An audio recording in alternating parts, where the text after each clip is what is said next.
باللہ من الشیطان الرجیم بسم اللہ الرحمن الرحیم۔ میرے محترم و پیارے ناظرین السلام علیکم۔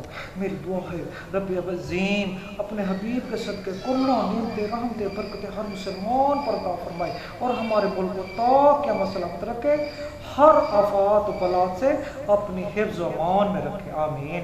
پیارے ناظرین، آج کا طاقتور عمل جدائی آپ نے اکثر کتابوں میں پڑھا اور دیکھا ہوگا۔ سپارہ چھٹا سورۃ المائدہ کی آیت نمبر 63 تا 64 کا یہ حصہ، وَالْكَيْنَ بَيْنَ وَالْعَدَاوَةَ وَالْبَغْضَاءَ إِلَىٰ يَوْمِ الْقِيَامَةِ۔ جدائی کے لیے بہت مجرب اور نایاب عمل ہے۔ دشمنوں ظالموں کی جدائی کے لیے یہ آیت اکثر پڑھی اور لکھی جاتی ہے۔ طالب علم ہونے کی حیثیت سے میں کچھ بتا رہا ہوں۔ یہ آیت چاند کی آخری تاک راتوں میں پڑھی اور لکھی جاتی ہے۔ آیت مبارکہ ہفتے کی رات، ہفتے کے دن، منگل کی رات، منگل کے دن 11 سے 12:30 بجے تک یا مغرب سے آدھا گھنٹے پہلے پڑھی اور لکھی جاتی ہے۔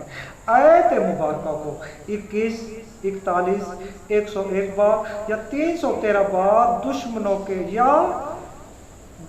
کے آب جوز نکال کر پڑھیں، دشمنوں کی جدائی کا خیال کر کے پڑھیں، فوراً جدائی ہو لگتے ہیں۔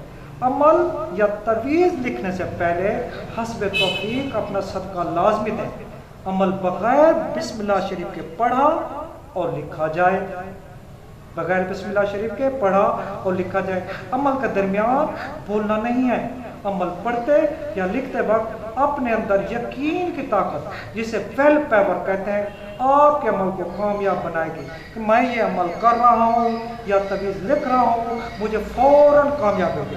اس عمل مبارک کو دشمن کی تصویر پر بھی دم کر سکتے ہیں یا دشمنوں کی جدائی، مثلا ظالم دشمنوں کی جدائی، ناجائز نکاح کی جدائی، ناجائز زمین پر قبضہ کرنے والوں کی جدائی، ناجائز مقدمہ کرنے والوں کی جدائی، محبت پر ڈاکہ ڈالنے والوں کی جدائی، ناجائز تہمت لگانے والوں کی جدائی، ناحق قید کرنے والے دشمنوں کی جدائی، خام خواہ بہو بیٹے رشتہ داروں دوستوں کو تنگ کرنے والوں کی جدائی، ظالم کی بخت جدائی، ظالم شوہر بیوی نند و ساس کی جدائی۔ میرے پیارے ناظرین، میرا ایمان ہے کہ جیسے ہی عمل میں نام لکھے جاتے ہیں، ظالم کی ہر چیز بند اور جدا ہو جاتی ہے۔ پیارے ناظرین، عامل حضرات اس تویز مبارک اور عمل مبارک کو اکثر قبرستان میں پڑھتے اور لکھتے ہیں، 2 قبروں کے درمیان، کیونکہ اس جگہ پر عمل کی طاقت زیادہ ہوتی ہے۔ عام بندہ مسجد یا گھر میں اکیلا بیٹھ کر پڑھ سکتا ہے۔ پیارے ناظرین، نقش مبارک یا تویز مبارک آپ کو لکھا ہوا بھی نظر آ رہا ہے۔ لفظ جدائی کے دائیں طرف ایک پارٹی کا نام، جن کو جدا کرنا ہو ان کی والدہ کا نام نہ ہو، ان کے حوابی لکھ سکتے ہیں، دوسرے دشمن پارٹیوں کا نام لکھ سکتے ہیں۔ تویز کو ہفتے اور منگل کے درمیان لکھنا ہے۔ اگر ایک تویز فائدہ نہ دے تو 2-3 منگل پہ کر سکتے۔ تویز کو آگ ویران جگہ اور قبرستان میں علیحدہ دفن کر سکتے ہیں۔ ناظرین، تویز کیا سر دکھاتا ہے؟ یہ میری زندگی کا نچوڑ عمل ہے۔